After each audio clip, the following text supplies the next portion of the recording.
Ce que j'ai toujours beaucoup aimé, c'est d'essayer de comprendre les choses. C'est-à-dire pourquoi il faut positionner son pied d'une telle manière et pas d'une autre, pourquoi il faut d'abord aller chercher une prise et pas une autre. Du coup, avec toi dans cette vidéo, on va essayer de corriger 6 erreurs hyper courantes en escalade, mais surtout, je vais essayer de t'expliquer le pourquoi du comment de ces erreurs afin que tu puisses adapter les solutions que je te donne à ta personne et à la situation dans laquelle tu te trouves. Le but est donc de t'aider à mieux grimper, autrement dit de ne pas grimper comme un ours. Alors qu'on soit clair, j'ai rien contre les ours, bien au contraire, et ils grimpent même très bien. Aux arbres. Si tu regardes la vidéo jusqu'au bout, tu comprendras ce que je veux dire. Mais ce que j'essaie de décrire là, c'est ce côté un petit peu pâteau, brutasse, qui est tout sauf esthétique. Et d'ailleurs, sans même rentrer dans le côté gracieux de la chose, c'est un style qui passe, jusqu'au jour où ça passe plus.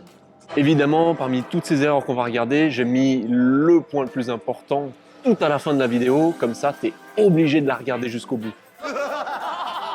Allez, c'est parti. Contrairement aux idées reçues, l'escalade, c'est pas qu'un sport de bras. Bien au contraire, c'est plutôt un sport de jambes. Tous les grands grimpeurs te le diront, il faut avoir confiance dans ses pieds. Et il est essentiel d'apprendre à pousser sur ses pieds plutôt que de tracter sur ses bras si on veut pouvoir grimper efficacement. Et c'est donc là une des premières erreurs à corriger, celle de ne grimper qu'à la force des bras. Et alors là, tu vas me dire, je comprends pas, quand je regarde sur internet, tout le monde ne grimpe qu'en bourrinant sur les bras. Et tu as tout à fait raison, et c'est d'ailleurs là le cœur d'un des premiers problèmes, c'est qu'il est effectivement beaucoup plus intéressant et beaucoup plus impressionnant de regarder quelqu'un faire des gros jetés ou des no-foot bien gras, plutôt que de regarder des placements de pieds. Surtout depuis l'explosion des salles de bloc et de la popularité des run and jump bien acrobatiques. Mais attention quand même, danger marketing. Les athlètes qui réalisent ce genre de mouvement, les pros, ceux qui font ça bien, mais ils ont tous déjà atteint un super niveau de jeu de jambes. Ils ont appris à faire des changements de pied sur des gratons d'1 millimètre. Les muscles de leurs mollets ont leurs propres muscles. Je t'invite d'ailleurs à regarder leurs vidéos plus en détail la prochaine fois. Tu verras qu'il y a toujours un petit pied qui traîne quelque part. C'est juste qu'on n'y fait pas attention parce qu'on se focalise sur le haut du corps. Mais ce pied, il est là. Que ça soit un talon pour s'accrocher, ou une pointe contre pointe pour tenir en équilibre, ou un tout petit morceau de chausson qui vient se poser parfaitement, précisément, du premier coup, sur une toute petite prise. Donc voilà, n'oublie pas, en escalade, la clé, c'est les pieds. C'est pas pour dire que les bras et le haut du corps ça sert à rien, bien au contraire. C'est juste qu'il est beaucoup plus facile de pousser sur ses pieds que de se tracter. Si tu grimpes toute ta séance en mettant tout dans les bras, mais c'est épuisant, c'est éreintant. Au bout du deuxième essai, tu seras complètement fini. Il ne faut pas oublier que les jambes sont d'ailleurs super puissantes et endurantes. Certaines études montrent même que les muscles des jambes peuvent produire jusqu'à 7 fois plus de force que les bras. Pour schématiser, pour chaque traction que tu seras capable d'effectuer, tu pourrais faire 7 squats. Donc à nouveau, avant de te focaliser sur le haut du corps, je sais que c'est ça qui est impressionnant, apprends à bien gérer et maîtriser ton jeu de jambes. La deuxième erreur qu'il faut corriger, et qui est assez semblable à celle qu'on vient de voir, c'est de penser qu'en escalade, la musculation est beaucoup plus importante que la technique. Eh bien que nenni! Alors oui, développer son physique aide à progresser, c'est indéniable. Mais seulement à partir d'un certain niveau. Si tu es capable de marcher sur plusieurs kilomètres et de faire une série de pompes, tu es en suffisamment bonne forme pour grimper jusqu'au CISA, que ce soit en bloc ou en voie. Et c'est vraiment qu'après ce niveau que le renforcement musculaire commence à être vraiment important. Et ça, c'est même pas moi qui le dis, c'est Arnaud Petit. Donc bon. En réalité, être trop musclé quand on débute, ça peut même être un sérieux désavantage. D'une part, ça peut être contre-productif, parce que tu vas compenser l'apprentissage de la technique par le muscle, ce qui risque alors de réduire ton plafond de progression. En fait, quelqu'un qui cherche à grimper en utilisant que du muscle va avoir une courbe de progression de type logarithmique. C'est-à-dire qu'il va très vite arriver au CISA, parce que jusque-là, on peut compenser le manque de technique par le bourrinage, mais après, ça ne passe plus. Tu peux faire ton Sylvester Stallone autant que tu veux, ça ne marchera pas. Alors qu'une personne qui privilégie l'apprentissage de la technique va avoir une courbe de progression de type linéaire, voire même peut-être exponentielle. Tu vas travailler ta technique, et puis le jour où tu commences à travailler ton muscle, PAM, tu décolles. D'autre part, en plus d'être contre-productif, tu es plus à même de te blesser. Par manque de technique, tu vas faire des mouvements bourrins, et en faisant des mouvements bourrins, on finit par se faire mal. Alors, je vais parler physiologie, mais sache que je ne suis ni kiné, ni professionnel de la santé. Donc je t'invite à faire valider, certifier et approuver par ton toubib préféré l'information que je vais te partager. En escalade, plus la difficulté augmente, plus les prises deviennent petites. Donc si au début on arrive à grimper en s'agrippant aux prises ou en bourrinant au niveau des biceps, plus les prises deviennent petites et plus tu vas ne devoir utiliser que les doigts. Or, il n'y a pas de muscles directement dans les doigts. Tout se joue au niveau des avant-bras. Raison pour laquelle la plupart des grimpeurs ont de gros avant-bras par rapport au reste du corps. Or, si tu as tendance à bourriner dans les prises, ce qui fait travailler les bras, pas les avant-bras. Le jour où il faudra tenir une petite réglette, eh bien tes avant-bras n'auront pas suffisamment été conditionnés. Ils n'auront pas suffisamment été musclés par rapport au reste de ton corps, et ils ne seront donc pas en mesure de retenir tout le poids de ton corps. Et donc tu risques de te blesser, pas simplement en lâchant la prise, mais en mettant brusquement tellement de stress sur tes avant-bras pour que ça génère une liaison ligamentaire ou un déchirement musculaire. À nouveau, je ne suis pas professionnel de la santé, donc ce que je viens de dire ne vaut en théorie absolument rien. Fais-le valider par ton kiné. Quoi qu'il en soit, cherche à privilégier une progression continue, où tu travailles des mouvements techniques tout en laissant le corps se muscler naturellement. Et ce, jusqu'au jour où tu atteins et tu maîtrises le 6A, voire le 6B.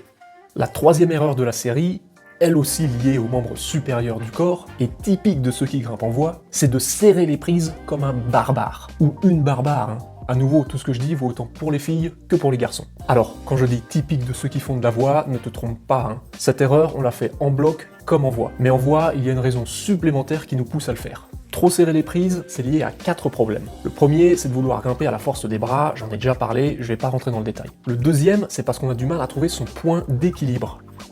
Du coup, pour ne pas être déstabilisé, on s'accroche aux prises autant qu'on peut et on se crispe dessus. Pour compenser ça, il faut apprendre à gérer son transfert de poids sur les pieds. Autrement dit, trouver son centre de gravité et réussir à le maintenir malgré le mouvement du corps.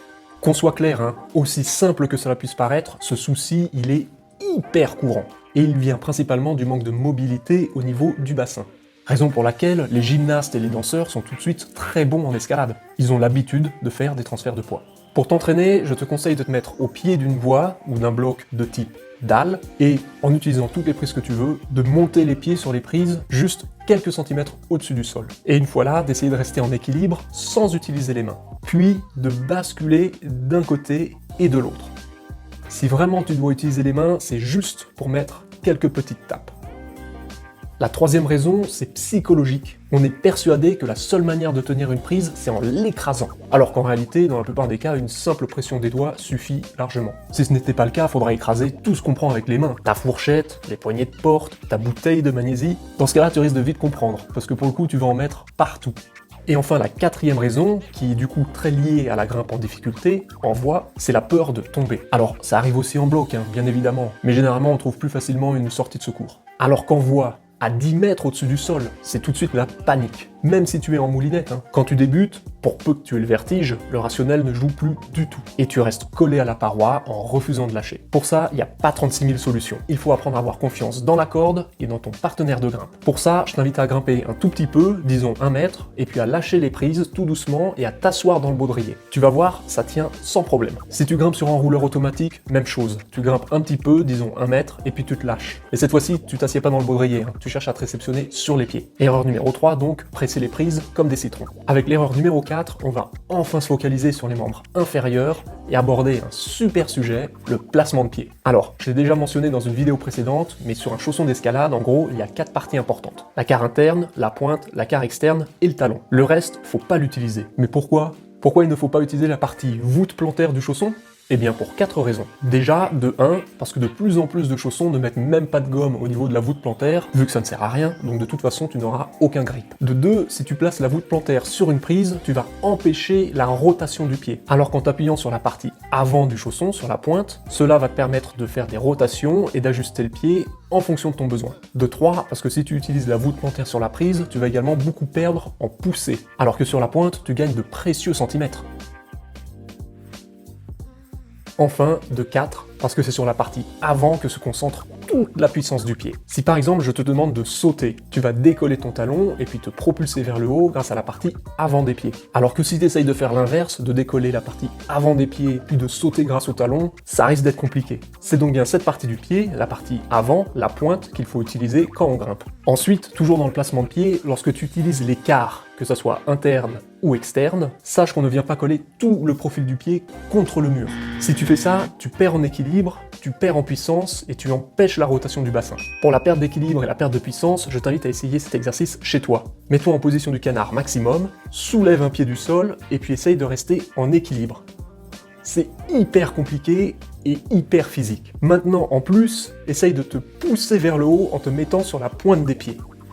C'est impossible à tenir. Alors que si tu ramènes la pointe des pieds vers l'avant, tu verras que c'est beaucoup plus facile de trouver l'équilibre juste sur un pied et que c'est beaucoup plus facile de pousser vers le haut.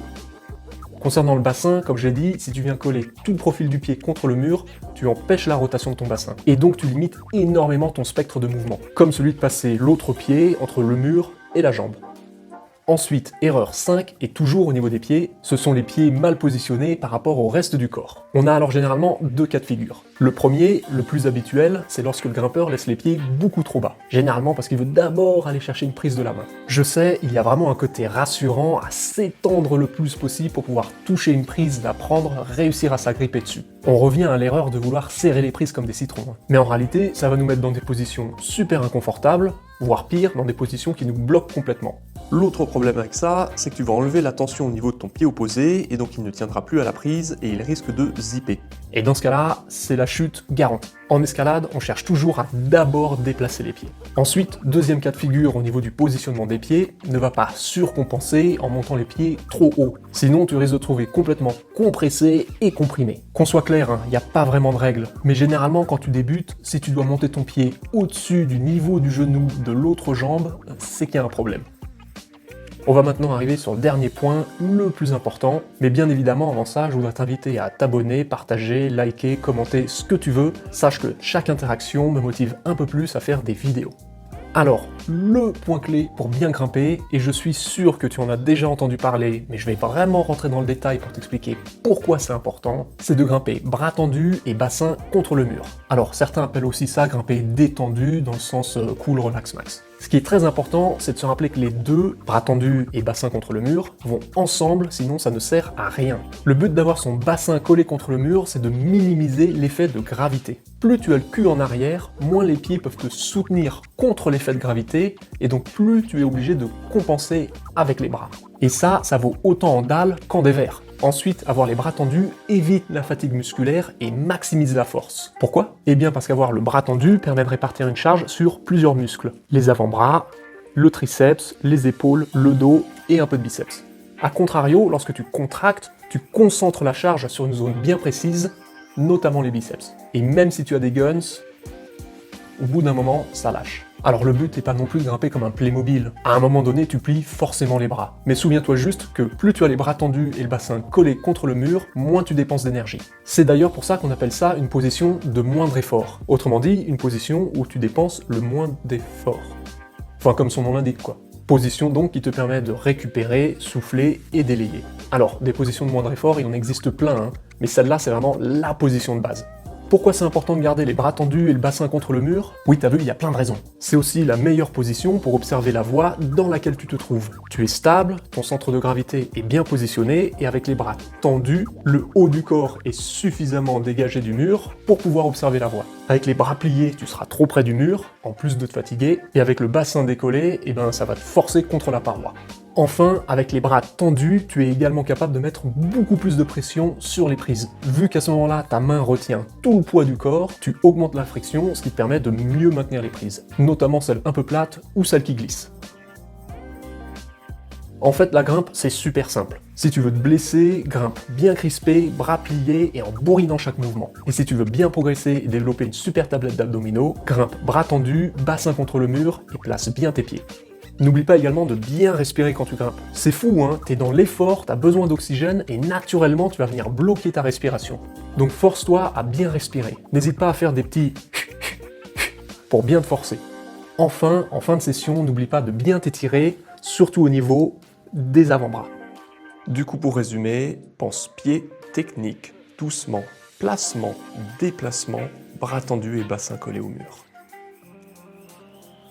Et puis évidemment, n'oublie pas que la meilleure manière de progresser, c'est de prendre un cours avec un prof. Voilà, je te remercie d'avoir regardé cette vidéo, n'hésite pas à regarder les autres, et puis si ça t'a plu, n'hésite pas également à liker, commenter, partager, t'abonner. Chaque interaction me pousse à faire d'autres vidéos de plus en plus complètes.